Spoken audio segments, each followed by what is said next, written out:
Well, got my extra motor mount and those heavy duty ones put in. They look like they turned out pretty good. Just to recap, I put a brand new motor mount in the back, left side. It was shot. I put a new one in the front. It was not too bad, but the rubber was getting soft.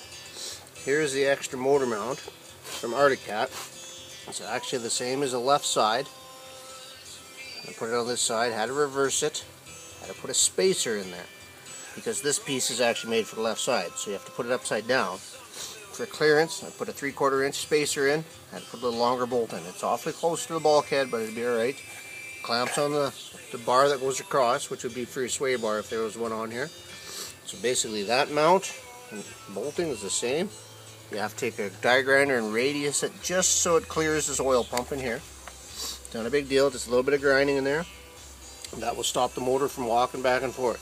So there's your torque arm. It'll fix all the problems. Won't need belts anymore. The factory mounts go on this plate. From Arctic Cat they sell you this whole plate. It's kind of a crock. They want to sell you the whole thing. They don't sell just the rubber mounts. These come from Supreme Tool. They come with a die to press them out. You press these out. Put in new ones. They're heavy duty rubber. The snubber, which is the torque arm for the factory, which stops the engine from torquing back. They're too soft. Here's a factory one. And it's rotten. It's soft and squishy. It was good for the first year of this machine, and then this went downhill from there. It was about 300 miles if I'm lucky to get it out of a belt. Now this sucker, she should be good. As you can see, I can move it up and down a little bit, but I cannot move it back.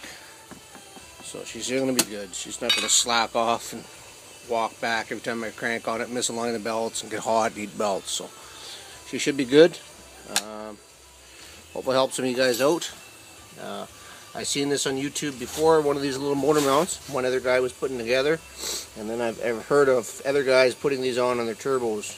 So they're good for 300 horse. They'll be good for this one because she's basically stock Y pipe, can, a little bit of clutching. So now she shouldn't eat belts and be right on. One thing to inspect for these Arctic Cats, I was told by a couple mechanics and heard other people that some of these were cracking. I actually hit a crack behind here from here down on the other side. There's a factory weld, and they almost over welded them, and they cracked a little bit. So I had to grind the crack out, and I welded it, and then I ground it back down so it was flush. Should fix that problem. Hopefully the crack doesn't keep spreading. That's all I could say. Inspect them, check them over good, and there you go. The other thing I added on was an extra little guard, just because it was cracked from blowing so many belts before. Kept blowing out my vents, so this should beef it up. If I ever do blow a belt again, it should keep all the belly pan together. So, alright, hope it helps some of you guys out. Looks like it should work alright.